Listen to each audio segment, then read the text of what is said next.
গ্রামের পর গ্রাম ভেসে গেছে মাছের ঘের। স্থানীয়দের দাবি, দুর্বল বাঁধের কারণে ঘূর্ণিঝড় শুরুর আগেই ভেঙে যায় অধিকাংশ বেড়িবাঁধ।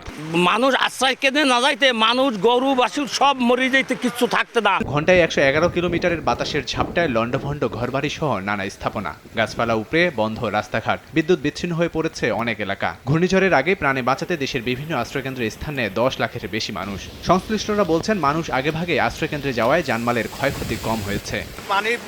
ঘূর্ণিঝড় রেমালের কারণে 5 জেলায় 10 জনের প্রাণহানি হয়েছে। এর মধ্যে ঘরের নিচে গাছ চাপা পড়ে ভোলায় শিশুসহ 3 জনের মৃত্যু হয়েছে। বরিশালে দেয়াল চাপায় 3 জনের প্রাণ ঝরে। এছাড়াও সাতক্ষীরা, পটুয়াখালী ও চট্টগ্রামে আরও 4 জন মারা গেছেন। বৃষ্টি যখন পাইছে তখন আর কি দেয়ালে ভবন মানে দোকানটা ছোট রেস্টুরেন্ট আছে ওটার উপর পড়ছে। এই ওয়ালটা কোনো লিন্ডিংও নাই, কোনো কলমও নাই, বাইরে করছে মোটেও জায়গার সামনে রাখে নাই। এছাড়াও বিভিন্ন স্থানে সড়ক ভেঙে যোগাযোগ বিচ্ছিন্ন হয়ে পড়ে। ঝড়ের সঞ্চালন লাইন ক্ষতিগ্রস্ত হওয়ায় দ্বিতীয় দিনের মতো বিদ্যুৎ বিচ্ছিন্ন রয়েছে বিভিন্ন এলাকা।